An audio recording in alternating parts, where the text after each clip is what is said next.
LinkedIn presents. Bicycle. I'm Rufus Griscom. Bicycle. And this is The Next Big Idea. Bicycle. I want to ride my bicycle. Bicycle. Bicycle. I want to ride my bicycle. I want to ride my bike. That man yearning, pleading, begging to ride his bicycle is, of course, Queen's lead singer, Freddie Mercury. And Freddie, I could not sympathize more. Here's something I read recently. Bike riding is the best way I know to reach an altered consciousness. Not an ennobled or enlightened state exactly, but definitely an enlivened one. A bike ride is better than yoga or wine or weed. It runs neck and neck with sex and coffee. It's also, in my experience, an antidote for writer's block. If you're stuck, if you need to ungum the synapses and lift dust off the cerebral lobes, take a trip on two wheels and the words will begin tumbling out. Those words tumbled out of the ungummed synapses of a guy named Jody Rosen. He's a contributing writer at the New York Times Magazine and a bike nut who's just published a rousing and sometimes arousing book called Two Wheels Good. His subtitle, I love this, is The History and Mystery of the Bicycle. The mystery is why it took so long for the bike to come into being. We've had the engineering know-how since at least the Middle Ages, and yet the first bike didn't come into existence until the 19th century, a decade and a half after the invention of the steam locomotive. When the bicycle did arrive, though, it arrived with a bang. That's the history part of Jody's book.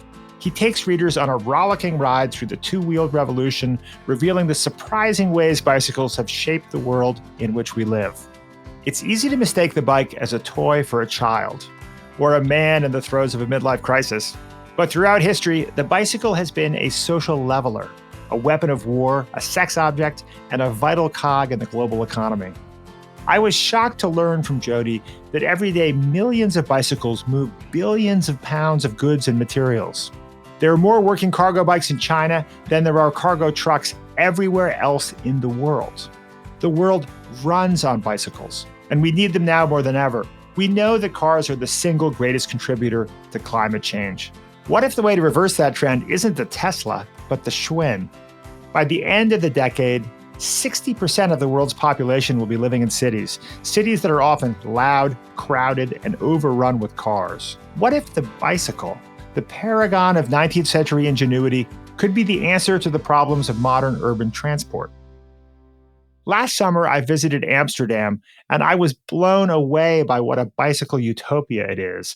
Biking is the most common way to get around downtown, and it's beautiful. I couldn't help but think, could this happen to New York City? And if it can happen in New York, could it happen across the country?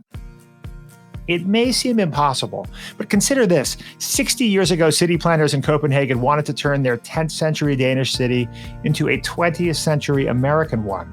They put forth plans to pave over lakes and bisect the city with a 12-lane superhighway. Then came the 1973 oil crisis. Fuel prices skyrocketed, and Danes began to rethink their fascination with American autotopia. They invested instead in the bicycle. They built hundreds of miles of bike lanes and turned Copenhagen into the most bikeable city in the world, where 2/3 of residents cycle to work or school. Maybe the pandemic could be that moment for us to make it happen. It inspired millions of Americans to get on a bike for the first time in years. Researchers now estimate that cycling's pandemic boom will result in hundreds of miles of protected bike lanes in cities from sea to shining sea. As Jody and I discuss in the conversation that follows, bikes can make our cities cleaner, greener, safer, and more equitable. Join us for the ride.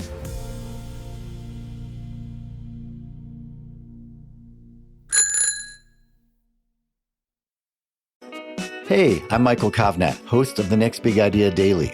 The show is a masterclass in better living from some of the smartest writers around.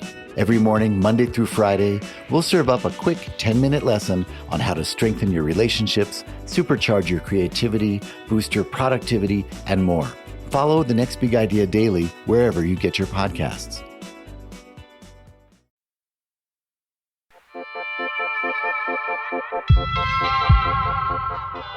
Jody Rosen, welcome to the Next Big Idea podcast. Thank you, Rufus. So happy to be here. Jody, what was your favorite bicycle as a child? Do you remember your first bike that you loved? Yeah, I had a lot of bikes as a kid, and the truth is I don't remember all of them very well. But the one that kind of sticks with me, the one that I'll say here is my favorite, is this bike that I kind of discovered at a country house in Connecticut that I used to go to. It was the house of my father's second wife's parents, so that is my step grandparents at the time. And in the depths of their garage, I found this old child's bike of 1960s vintage, which was a girl's bike with a step through frame.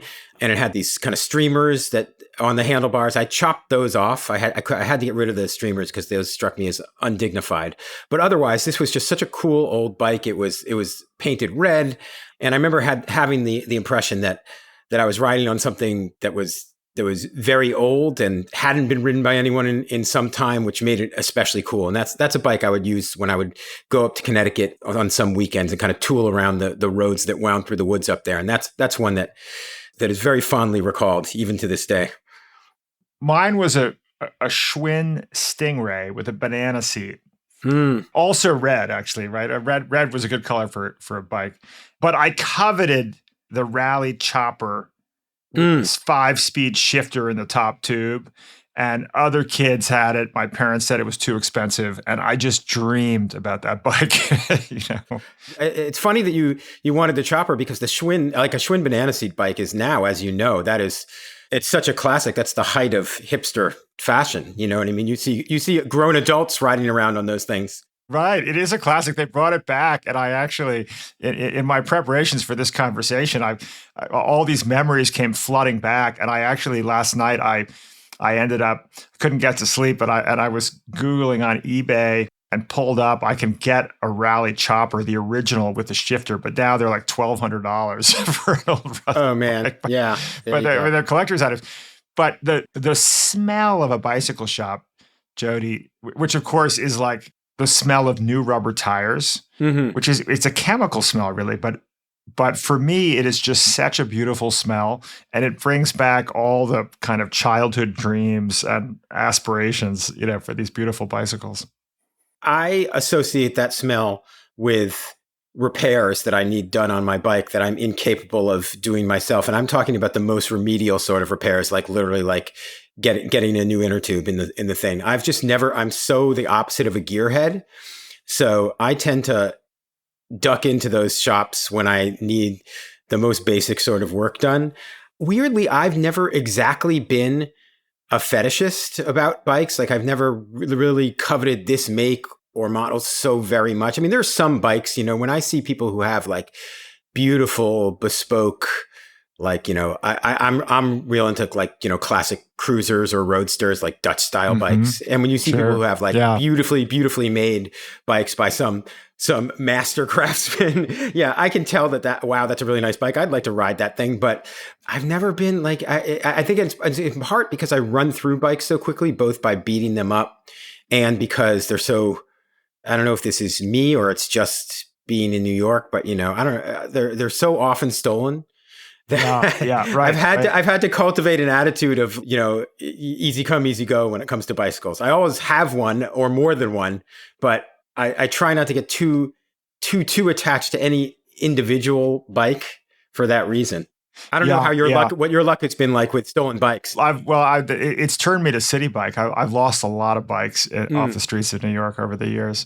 But I know from reading your book that you may not be a bike fetishist in terms of like obsessing on an individual bike, but you do seem to have a deep fondness for the bicycle itself, right? The form of the bicycle, which I think I realized in the course of reading your book that there's no type of object I find more beautiful than the bicycle. Like it's kind of perfect, isn't it?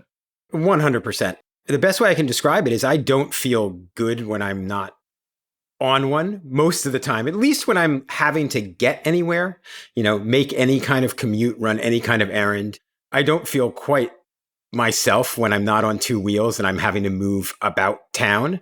It feels a little bit like I'm trying to like make my way through quicksand as I go about my day. And I think that's because that speaks to the point you make about the kind of perfection is one way of putting it, just beauty of the bicycle as a piece of design and engineering. The bicycle is it was this kind of 2 centuries long series of trials and errors that brought us the perfection of the modern bicycle. And really what the bicycle is about is the bicycle frame and the human frame become one and the same. So it's a machine that's sort of ideally tailored to the human form. And I like to think of it as less a vehicle than a prosthesis. It's something that, when you're on a good bike ride, you really feel yourself kind of merge with the bicycle and you become a component. That's the big curiosity of the bicycle is that a bicycle rider is both the passenger on the bike and the engine of the machine. When you think about what historians of technology and design talk about as kind of perfect inventions that can't be improved upon, they often talk about things like the drinking bowl or, a pin, these things whose origins are very ancient. But the bicycle is, this thing which is a product of modernity, yet it often feels like it's been around forever because it's such a perfectly designed thing. It certainly is. No, you say, I'm quoting you here, the pangs of gratitude and affection I feel for my bike and for bikes in general are deeper than those I harbor for any other inanimate thing. And if I'm being honest, for all but a few animate ones. So I have to ask you a kind of delicate question, Jody. Have you had any erotic experiences with bicycles? I have not had erotic experiences with bicycles. Oh, well, let's see here. I'm just riffling the pages of my past. No, I can't say I've had erotic experiences.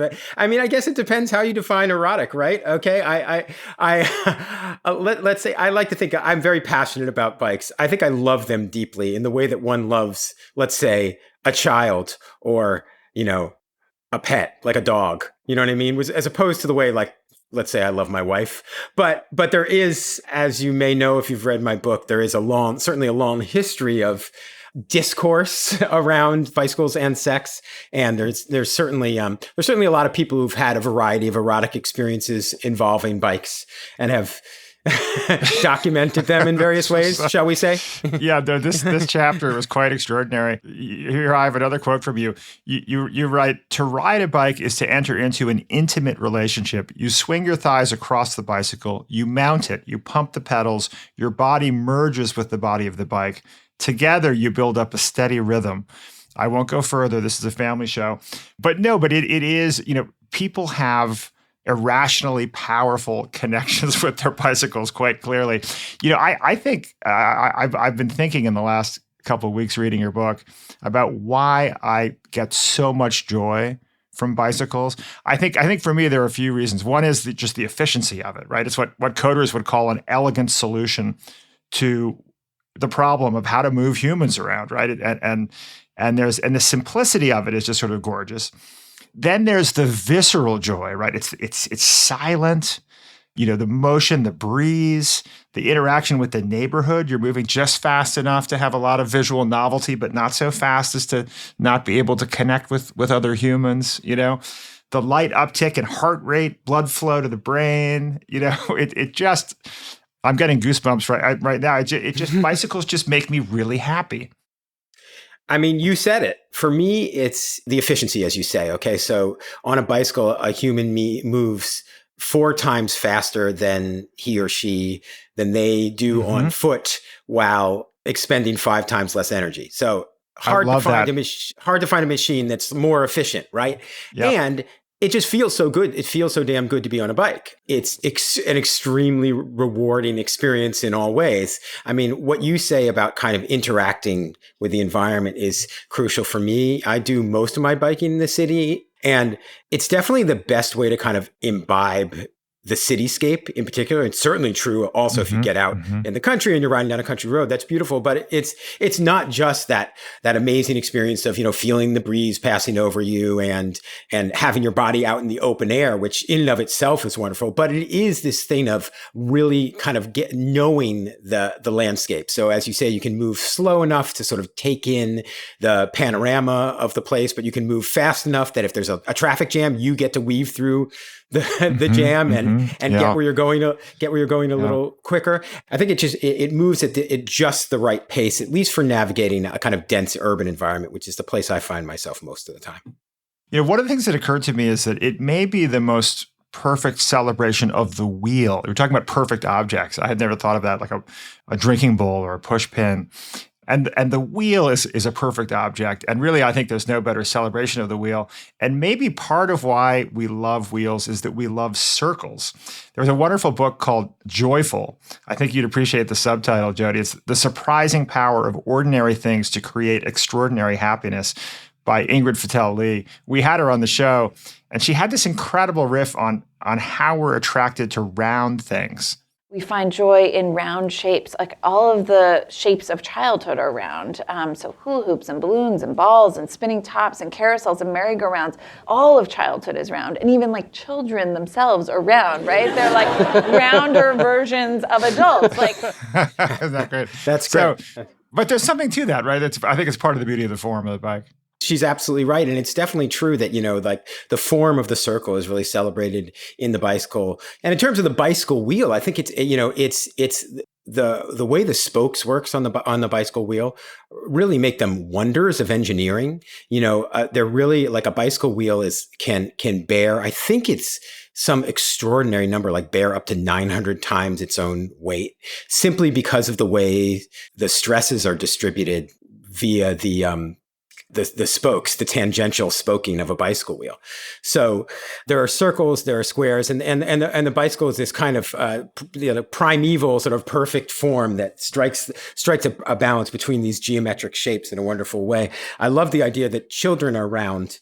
Also, in Ingrid's formulation, I love the idea of these round beings atop these two wheels. Yeah, that's right. Well, that's a great segue to the history of the bicycle, which I knew so little about before reading your book. Turns out to be utterly fascinating. Let's start with a mystery. This blows me away. Why did it take so long for the bicycle to be invented? You point out that we had the technology to build bikes hundreds of years before the bicycle was actually invented. The steam engine was actually invented before the first bicycle. And when you look at actually the timing of the advent of the safety bicycle, which is really the bicycle as we know it today with a chain and pedals, that came out in 1885, which was the same year that Carl Benz created his first Motorwagen, car prototype. So why on earth did it take so long? It honestly is a great mystery. Humankind had both the parts and in some sense, the knowledge to create this thing.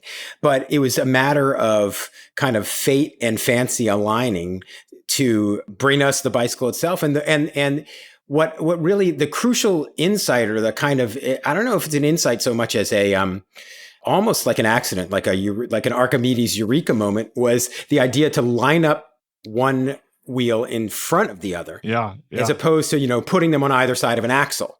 That form is very much horse-like, because what you're doing when you ride a bike, of course, is you're straddling the machine as you would a horse. We still call the bike seat, or the thing on the atop the seat post, the saddle of the bike. And so yes, this was the thing. It's definitely, there's no good reason why someone shouldn't have come up with this first, but it took one man's eureka moment to kind of bring us the actual bicycle, or the proto bicycle. And that man was Carl von Drais, who invented the first proto-bicycle in 1817, right? The Laufmaschine, is that right? Yes. And what did that look like? What was that first bicycle like? The Laufmaschine, or running machine, is recognized. I mean, they're kind of pedantic bicycle historians who are like, it wasn't that's not a bicycle because it didn't have pedals and a chain drive and but that to me is pure pedantry. Of course it's a bicycle. If you look at it, it's recognizably a bicycle. What Carl von Drais did is he made that crucial breakthrough by lining up one wheel in front of the other. It was a device that, as you said earlier, lacked pedals. So it was almost exactly like those balance bikes that you see. Some people call them strider bikes that little kids learn on. That is kind of the starter bike for many little kids these days. Those little wooden things that kids kind of scoot around using a kind of like ice skating motion to push off the pavement as they roll the thing forward. And that's what Carl von Drais came up with in 1817. The thing had two wheels in a line. It kind of connected those two wheels with a sort of seating arrangement. There were handlebars. You could steer the thing after a fashion. It didn't have very good brakes, which proved to be problematic in terms of its longevity, but it was definitely the bike, and it caused quite a sensation shortly after it was introduced in various places in Europe and the UK and here in the United States in the second decade of the 19th century. And it would take many more decades to figure out how to effectively deploy a pedaling system, right? And I guess it wasn't until, so this was in 1817 that this original proto bike is developed, but it's not until the 1870s that we have the penny farthing, which we all think of as like the famous old bike with the enormous front wheel, and a little wheel behind it. And of course, those turn out to be really dangerous, right? You're pretty high up, and it's pretty easy to hurt yourself. Yeah, they're amazing looking machines, aren't they? I mean, to this day, they're kind of startling and silly, both silly looking and really beautiful. But as you say, they were very hard to mount. I mean, part of the reason that I think that people in those days understood this to be like a reasonable thing to do, because it was at the height of a kind of stallion. When you were mounting that thing, it was like mounting a horse. You had to really get yourself way up onto that thing. But it was a direct drive machine, which is the pedals were on the front wheel itself. That's the reason you had the large front wheel, because you needed a big circumference in order to get to move a decent distance at decent speed with one rotation of the pedals. It was only later in the middle part of the next decade, around 1885, that we finally got the so-called safety bicycle, which was called the safety bicycle because it was safer indeed. It was, you weren't likely to pitch over the handlebars and go flying head first and crack what they used to call doing a header when you were riding a penny farthing or a high wheeler. So suddenly you had a bike which was beautifully engineered and was a machine that was not only safe, but was suddenly available to the masses at reasonable prices. And it was then, 1885 and afterwards that we got the great bicycle boom of the end of the 19th century. And that modern bike, that safety bicycle with the two equal sized wheels and the diamond shaped frame and the pneumatic rubber tires, rear driven chain drive, that's the bicycle we recognize today. Every bicycle since has basically been just a variation on that design. Right. And so that brings us to the 1890s, and we have bicycle mania, right? I mean, around the world, people are going nuts for bicycles. I really was not aware of this history. Can you describe what bicycle mania looked like in the 1890s? So I think a helpful way to think about this is as the bicycle produced nothing short of moral panic. Like a moral panic akin to those that have accompanied such things as, the advent of jazz or rock and roll or hip hop or something like that. Interesting. Yeah. I mean, I like to talk about it in terms of if the bicycle in its various iterations prior to the 1890s, it was kind of a fad, like a hula hoop or a pet rock or something. Whereas, when the bicycle hit the 1890s, kind of like the internet has hit our era. Yeah. It was a completely transformative technology. And you suddenly, as I said, had this thing that was efficient and safe and a means of personal mobility available to millions, not just to the wealthy. Because, of course, prior to the 1890s, if you wanted to move around fast over land, you had to have money in order to like have your own horse or your own horse and carriage or hire a hackney cab if you're in a city to get around. Most people moved around on foot. Well, suddenly you had more or less everybody had a bicycle available to them. And this ran across class lines and it ran across gender lines. So suddenly women whose, middle class Anglo-American women, let's say, whose personal mobility was very circumscribed prior to this, suddenly had a means of personal mobility which could get them wherever they wanted to go unchaperoned and unsurveilled. And this was perceived as a great threat to the social order. So you had, in terms of the moral panic, you had people decrying the bike as a threat to the nuclear family, causing divorces right and left. It was turning children out into the streets. It was thought to be a cause of white slavery. That is, women were being led to moral ruins through the bicycle. It was a short step from riding a bicycle to literally becoming a prostitute. This was one of the things that was posited during this time. You had, moralists of all kinds decrying the bikes on just every possible grounds, including just ruining every other possible business. So it was thought that, people weren't going to smoke cigars anymore or go to bars anymore or go to libraries anymore or attend church because they were too busy riding bicycles. So yes, bicycle mania was met with a moral backlash of incredible dimension. It's just astonishing. And you have this chapter, the Bicycle Mania chapter, which consists of nothing but excerpts from newspaper articles, because it's almost like unbelievable, right? So we went from 60,000 bicycles sold in 1891 in the US to over 800,000 sold 5 years later. So it's just incredible, dramatic explosion of bicycles. I'm going to read from a few of the newspaper articles that you quote. In 1895, there's an article in the Medical World out of Philadelphia. Have we not sexual troubles enough on our hand without opening Pandora's box and hauling out a bike? It is a dreadful thing to think that the first thing that should render a young and pure girl conscious of her sexual formation would be her first ride on a bicycle. God save our girls, keep them virtuous. And then, as you say, you have lots of articles about divorces triggered by bicycle mania. Chris Heller has filed a petition in Common Pleas Court asking for a divorce from Lena Heller. He alleges gross neglect. To substantiate this, he says she's refused and neglected to keep house or prepare meals. He says his wife is a victim of the bicycle craze and that she spent nearly all of her time riding her wheel in company with people who were strangers to propriety.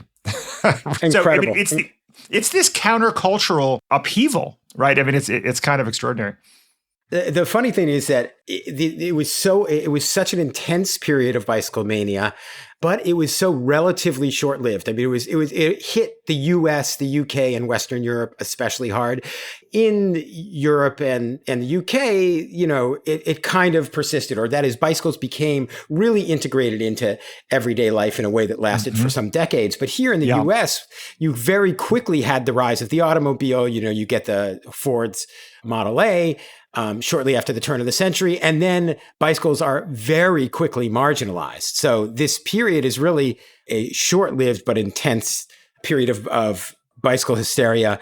To some extent, historians or bike advocates look back to this period with such nostalgia now because we haven't quite gotten back there exactly in the same way ever since. I mean, just to take an example of the kind of infrastructure that sprung up here as a result of this, here in New York, we had the so-called Coney Island bike path, which ran from Prospect Park all the way to Coney Island, which was a kind of like a grand boulevard, not unlike the Grand Boulevard in Paris. It ran for miles and miles, beautiful tree-lined boulevard, which is constructed especially for bicycle traffic. That later became, I think, Coney Island Avenue. It was claimed by automobiles. So yeah, it's an extraordinary period and one that's fondly recalled now, but at the time was really a period of culture war.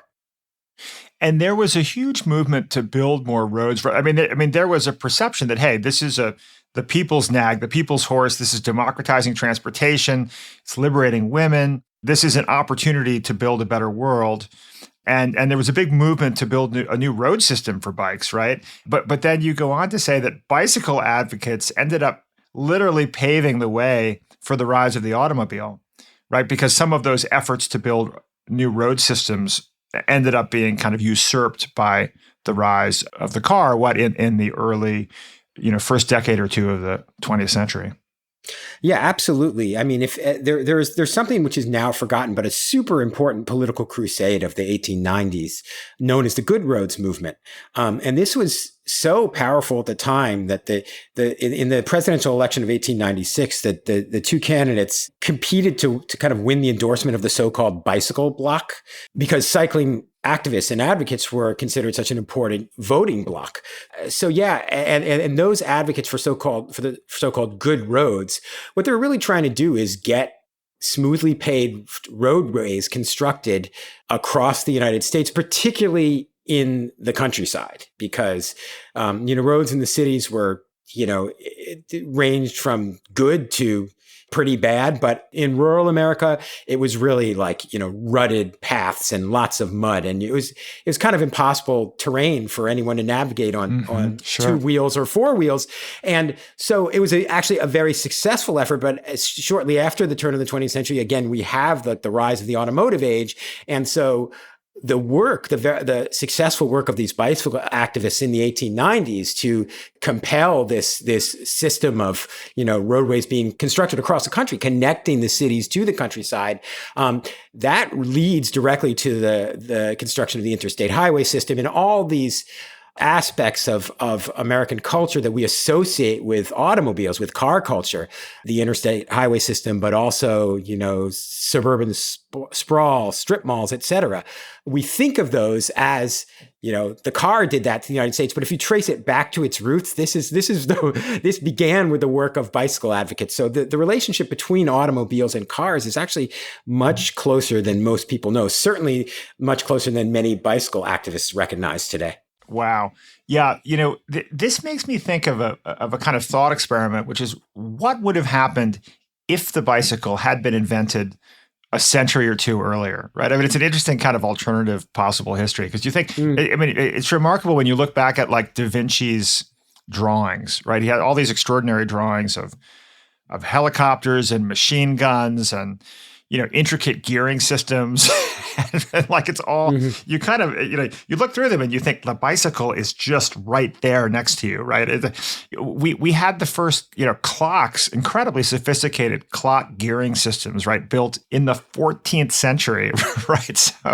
So, I mean, one can imagine an alternative history where you had really effective bicycles coming out a century earlier, certainly. Potentially, I mean, we see how the rise of the Model T and automobiles completely changed the landscape of America and how we live and how we, where we build our homes and how we interact in public space.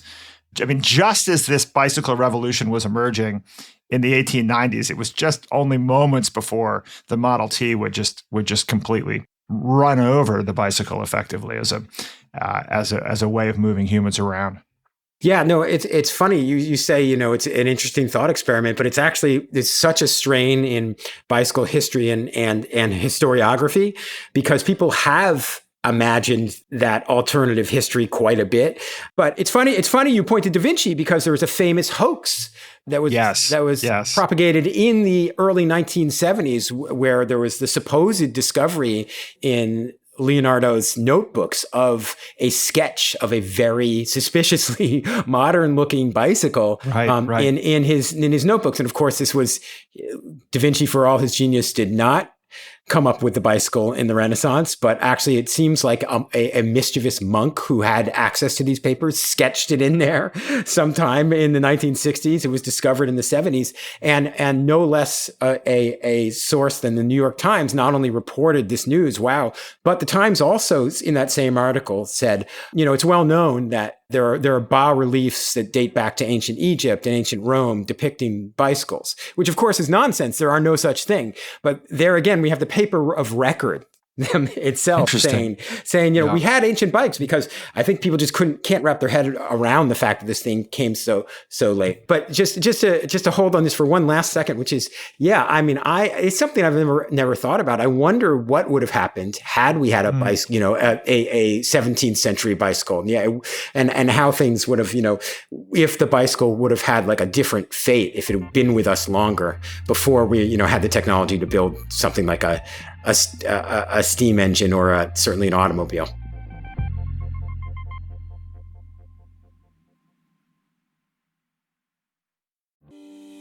I'm Kwame Christian, and I am the CEO of the American Negotiation Institute, and I want you to check out my podcast, Negotiate Real Change. Listen to conversations with leaders in the diversity, equity, and inclusion space, and learn the secrets behind what it really takes to become a successful advocate, ally, and change maker in your organization. Check out Negotiate Real Change on your favorite podcast player.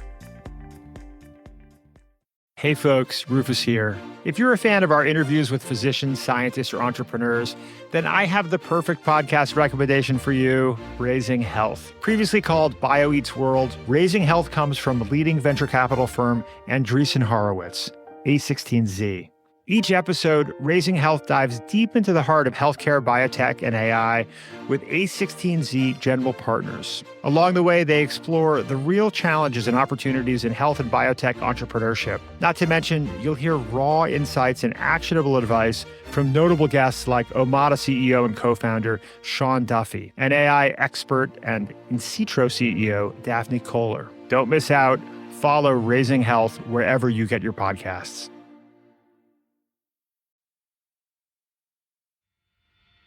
Welcome back to the show. Here in the US, we tend to think of the bike as an object of leisure, or maybe of exercise. But that's not the case everywhere. In much of the world, Jody says, bikes are beasts of burden. In Asia, Africa, and Latin America, millions of bicycles transport billions of pounds of goods and materials. Yeah, no, this is a really, I think, a crucial point, because in the West, certainly in the kind of nice neighborhood that I live in Brooklyn, we think about the bicycle as a kind of lifestyle choice, right? And it can be, as you say, a kind of leisure device. It can be something you exercise on, maybe a utilitarian vehicle to commute here and there. But in much of the world, the bicycle is defined by labor and livelihood. There are literally millions, tens of millions of people who make their living pedaling around stuff. These are often on three-wheeled pedal-driven devices, kind of tricycles, cargo tricycles. You find these all over the developing world in the global South, Asia, Africa, Latin America. You mentioned those figures. I mean, here's one that really blew my mind. There's a recent study of cargo cycling in China, which concluded that there are between 40 and 60 million working cargo tricycles in China alone. So that number exceeds by many times the total number of cargo vehicles everywhere else in the world combined. That is to say, if you add up all the cargo ships, cargo trains, trucks, planes, that number doesn't even come close to the 40 to 60 million cargo tricycles that are schlepping around raw materials, goods of various kinds just in China, to say nothing of the various other kinds of, the various other cargo vehicles that exist in many other places in the world, including the kind of human cargo vehicle, as it were, which is these pedal-driven rickshaws that are kind of the taxi cabs in many of the mega cities of the global South. This, by the way, one of the things I love about your book, Jody, is that you don't just sit on your couch and read about bikes online and write this book. You went out into the world to understand how people interact with bikes all over the globe. Maybe my favorite chapters on of reportage was your trip to Dhaka in Bangladesh. Can you tell us about that experience? Yeah, this truly blew my mind. This might have been my favorite part of the reporting for this book. So Dhaka is the fastest growing and most densely settled megacity in the world. There are roughly 24 million people living there now. That's projected to grow by many times go very quickly in the coming years. So we think that maybe within a decade, there may be something like 30 million people living in Dhaka, in extremely packed in circumstances. There's not enough good housing in Dhaka, to say the least. There's tons of desperately poor people there, and there are not enough roads there. Certainly not enough good tractable roads. And it's got one of the worst traffic problems, possibly the worst traffic problem in the world. It habitually, Dhaka gets the worst infrastructure ratings in its kind of poll that The Economist does of the world's cities every year. So you have all these people packed into a very small space trying to move through these incredibly jammed up streets. And really the only way that anyone gets around in Dhaka, that anything happens at all, is because of these pedal-driven rickshaws, these three-wheeled kind of taxi cabs. You know, you see pedicabs like this in places like New York. They're kind of novelty vehicles for tourists. You're in Times Square and you want to catch one down to Union Square, right? And someone will come along and you can hire one of those things. Well, they're very much are equivalent to the way, Ubers are here or yellow cabs used to be here. They absolutely run the city. There's probably over 1 million of them there.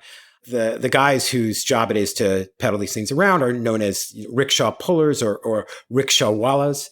So I went over there to kind of find out more about how that system of transit works, but also to learn about the lives of these rickshawallas. And I spent a lot of time with a rickshaw puller, a guy named Mohammed Abul Badshah, who's older than most of them, in his 50s, around my age, and learned about his life and what it's like to navigate this amazing, but really in traffic terms and other terms, seething city, one of these fabulous, not very well engineered, but very beautiful looking machines. And did you ever ride his bike? Did you ask him if you could give it a ride? I didn't, and I do regret this. These things are I really should have. They're amazing looking. They're very elaborately ornamented and decorated, very beautifully decorated. But they're extremely poorly engineered. So they have a kind of chain drive that loops under the chassis of the thing, and they're very heavy, very hard to propel. And of course, these rickshaw wallas are often facing not just I don't know what kind of language you can use on this podcast, but really shitty streets, just terribly streets that are in terrible repair. But also, during the monsoon season, they essentially have to ford rivers in these things. So that they're poorly engineered in the first place, and they face these terribly adverse conditions.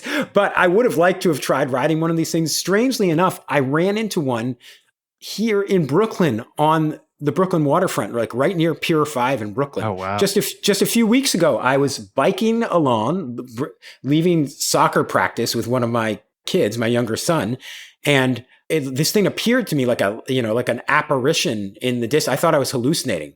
So I rode over there as fast as I could. And I said, please stop. Is that a rickshaw from Dhaka? And the guy was blown away that I knew that. But yeah, there's this guy who had one of them built and brought over here. And he was kind of pedaling around. He's the guy I should have said, hey, wait, get off that thing. Let me pedal that thing around for a little bit. Yeah. Well, on the subject of the perils of navigating Dhaka at a rickshaw, navigating the streets of New York on a bicycle can also be perilous. Talking father to father, New Yorker to New Yorker, how do you think of the kind of the risk assessment? I think you said you've learned to cultivate a, quote, breezy fatalism. Yeah. I mean, these things don't feel like real choices to me, because as I was saying earlier, when I'm not on my bike, it just feels so bad to me that the cost benefit dilemma is really, it's sort of like, for me, I've arrived at the answer in advance, which is I'm going to take the risk because it's, despite everything, so pleasurable a way to get around, even though there are very, very hairy moments on a daily basis in New York.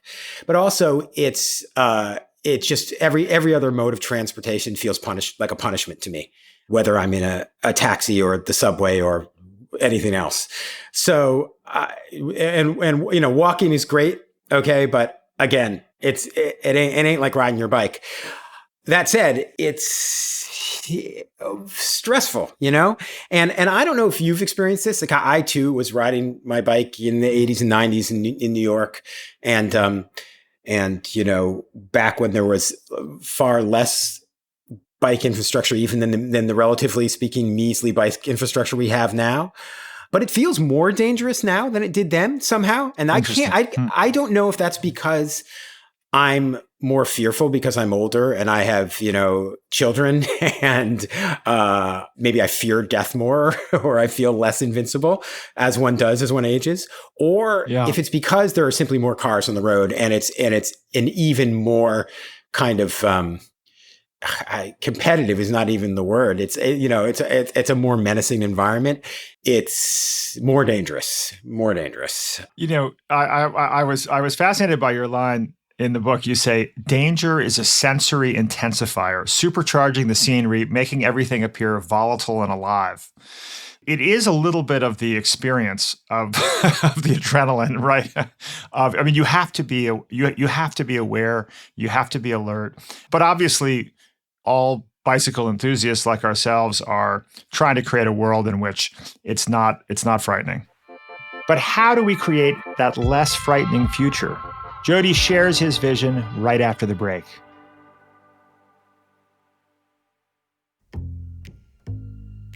A few years ago, Tony Fadell, one of the creators of the iPhone, said, "I wake up in cold sweats every so often thinking, what did we bring into this world?" Since then, he's also shared an interesting analogy. He said, the iPhone is like a refrigerator. If you're eating the wrong food, don't blame the fridge. Blame the person who puts food in the fridge. That's you. So the question is, what do you have on your iPhone? Is it healthy food or unhealthy food? As it happens, we at the Next Big Idea Club have spent the last year building an app that delivers healthy food for your brain. It's called the Next Big Idea app, and we love it. We use it every day. It's a labor of love. We select the most important new books and invite the authors, these are legendary, world-famous authors, to distill their books down to 12 minutes of audio and 4 minutes of text. We call these book bites, superfood for your brain. We publish a new one every day. A lot of media today is like processed food, regurgitated third hand. The Next Big Idea app delivers the most important new ideas, unadulterated, from the world's leading thinkers. Superfood. Our book bites are appetizers, a great way to sample new ideas. When you're ready for an entree, the Next Big Idea app also features beautiful video e-courses created from the best 8 books every year, selected by our 4 legendary curators, Adam Grant, Susan Cain, Malcolm Gladwell, and Daniel Pink. And for dessert, how about an ad-free version of this podcast? Pause this episode, click on the App Store, and search for Next Big Idea. Seriously, I don't mind waiting. See, how easy was that? If you enjoyed this podcast, you will love the app. There's no better way to get smart fast. Download the Next Big Idea app right now.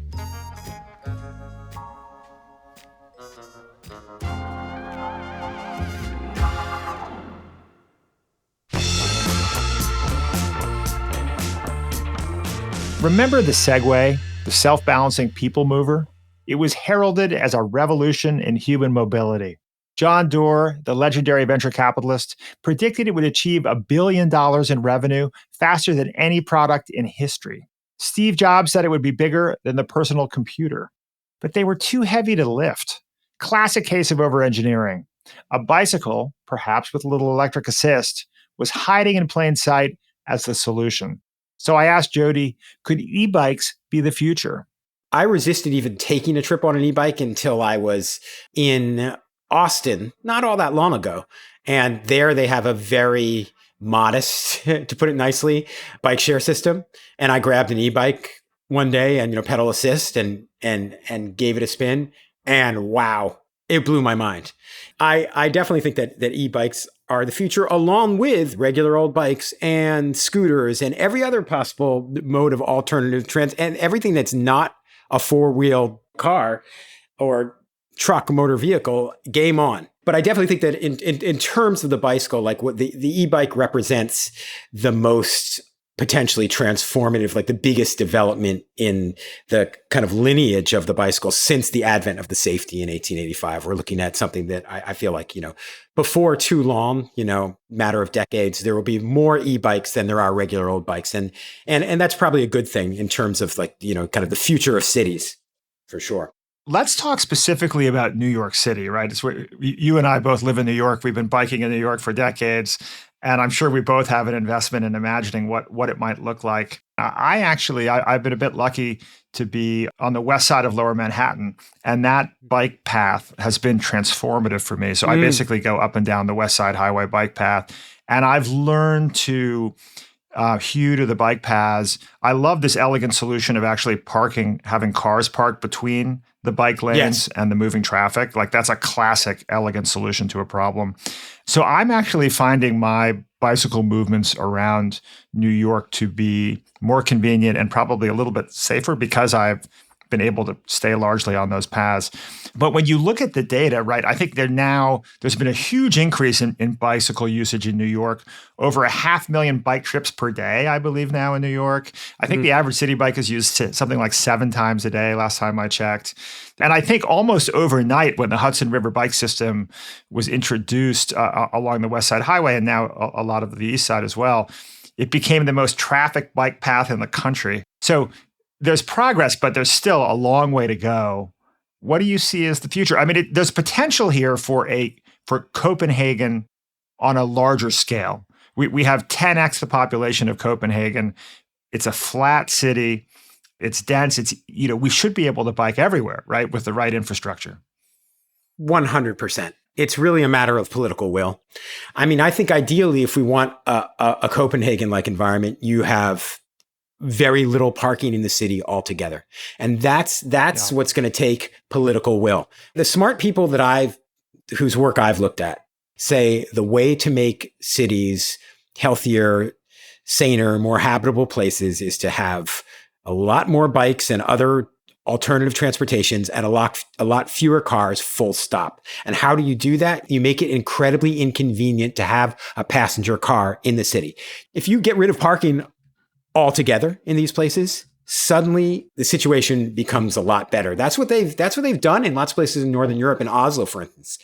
They simply got rid of parking spaces. They started building greenways in central Oslo.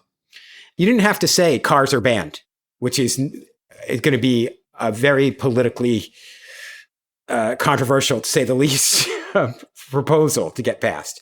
You start just doing things piecemeal and hopefully systematically. I mean, another example we can look towards is what's going on in Paris now under Mayor Anne Hidalgo, who is, to say the least, a controversial figure, but she is a zealous cycling advocate. Yeah. And she took the opportunity of the pandemic. And this has happened in cities around the world where a lot of infrastructure kind of flew up on the fly, materialized on the fly because people needed a safe, a socially distanced way to commute. And suddenly, there was this huge pandemic era bike boom.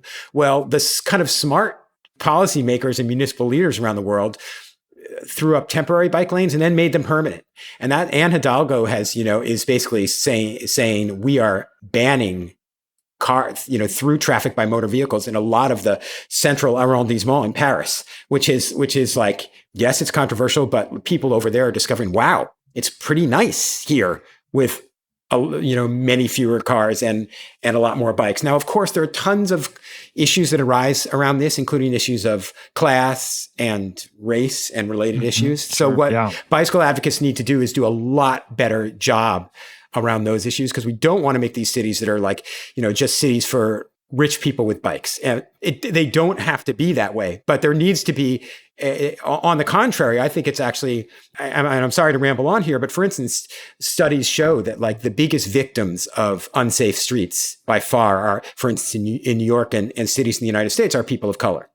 A city that's less hospitable to cars and more hospitable to bicycles is a safer city for people of color and low income people in particular, because those people, the neighborhoods they live in, are the ones that have traditionally have the crappiest and least safe streets. But this needs to be something that is really taken on in an intelligent way and actively taken on, as opposed to kind of quasi taken on in the way that we have, for instance, here in New York.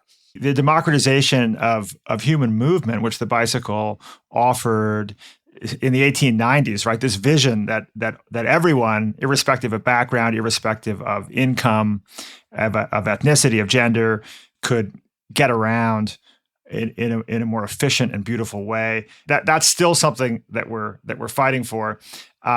I reached out to Danny Harris. He's the executive director of Transportation Alternatives, which you know well. It's a nonprofit that's done great work advocating for a safer environment for pedestrians and cyclists. I asked him what his dream was for New York, the future of New York for pedestrians and cyclists. Here's what he said. When I and so many others imagine the future of New York City, it's one where streets and the city are built for people. And what does that mean practically? It means that our city prioritizes from a construction to a data to a funding perspective, human lives over inanimate objects like cars. So on your block, that means that instead of having parking everywhere in traffic, it means that you'd have protected bike lanes, protected bus lanes. It means putting bike lanes on every bridge. It means building out a protected bike network that touches every corner of the city and with bicycle superhighways that help to connect to the suburbs. This future is one where transportation becomes like a utility, one where you almost forget about it, like water or electricity. In a world where this just works, then our city can become a more seamless place. It can become a more equitable place, a more vibrant place. And I hope that that's a vision you can get behind. So we hear there some of the same emphasis that you'd been putting, Jody, on basically fewer cars. I think we saw this, as you say, during COVID, this exchange of the space of 2 or 3 parked cars for 25 people in a restaurant clinking rosé glasses. I think most New Yorkers concluded that's a really good exchange, right? And people also have discovered like the bicycle is a great way to get around. So it does feel like a moment where there's, real potential to continue to build on, progress of recent years. I'm transfixed by some of these. I saw a proposal to build a series of narrow suspension bridges just for pedestrians and bicycles. They would arc from Lower Manhattan to Governor's Island and on to Brooklyn and connect New Jersey. And it's just sort of, to me, that looks like Biketopia. Yeah, no, I've seen some of those plans too. We go over to Governor's Island on the ferry from Red Hook generally. And every time we make that crossing, we're like, we've heard about these plans. We actually know someone who's made one of the proposals. And it does seem like dreamy. I mean, the idea that you could, bike across these waterways, the idea of like sort of doing the islands of New York Harbor by bike as opposed to, on a rowboat. Amazing. is very seductive. Right. I want to go back to what Danny Harris said just for 1 minute, because I just want to make one other point, which is that, and this connects to actually my time in Dhaka, which is just when you think about the way, the extent to which our economy today here in New York and our way of life depends on bicycles in the first place. During the pandemic, there was this labor movement among the so-called deliveristas. That is, the guys who work for these delivery apps, which is how these were the workers who were really keeping the city going in the darkest weeks and months of the pandemic. Millions of New Yorkers were quarantining and ordering in food. And the restaurant industry, which is such a backbone of our economy, was like threatened with extinction. If it were not for this core of bicycle deliverists, nearly all of whom are immigrants from Latin America, undocumented immigrants from, places like Guatemala and Mexico and Ecuador. And they are really totally akin to the rickshaw pullers, the rickshaw wallahs who I met in Dhaka, who I went over there to study their labor conditions and, their kind of cycling culture. And it was only really going over there to South Asia that opened my eyes to what was going on right under my nose here in New York, where we have, this underclass of working cyclists right here in this town. So when Danny speaks about like cycling equity, it's not just about more pleasant, safer commutes for all of us, across lines of class and race and stuff like that. But it really is like better conditions for those people whose kind of hidden or unacknowledged labor there are people who are out here risking their lives all the time to literally keep people fed. You know what I mean? So there are some people who oppose, these initiatives and say, we don't want bicycles in New York or whatever, we need more. It's like, they're already here. You're probably eating pad thai right now that was that was delivered to you, or a pizza that was delivered to you by someone riding a bike. So this is imperative for all sorts of reasons. But I definitely resonate with that very beautiful vision of that Danny Harris has of all these safe bikeways, and 100% with the idea of suspension bridges jumping over the East River. I mean, we have suspension bridges that jump over the East River, but ones that are purely for pedestrians and bicycles. Wow. I hope I live so long. Exactly. Let's make it happen. Last question for you. Can you describe to me your current bike? Yeah, it's a bicycle. The brand is Priority, which is a New York City based bicycle company. It's just a regular old fashioned looking cruiser bicycle. It looks like a little bit like one of those like kind of utility bikes that people would ride around in Holland, or that people tooled around on in England in the 1930s. So it's got a very classic look, without a lot of extras in it. What about you? What do you ride around, Rufus? My favorite bike is a bike made by Public in San Francisco that's technicolored with 2 different color wheels, and her name is Sally Forth, I call her. But I have to admit, I have on order a Von Moof. I have the next generation of Von Moof on order, which is sort of like really future of bikes if people want to give that a Google. Well, Jody, thank you for taking time out of your cycling and writing and soccer camp drop-off to be with us here today. So great talking with you. Thanks a million, Rufus. I had a great time.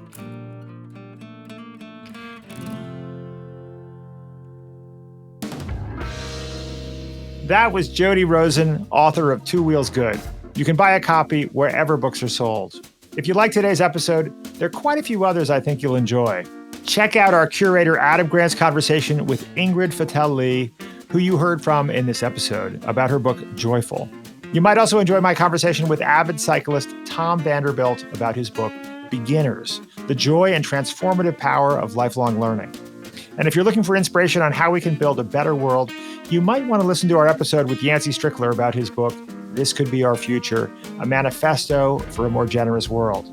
You can listen to them now on Apple Podcasts, Spotify, the Next Big Idea app, or wherever you get your pods.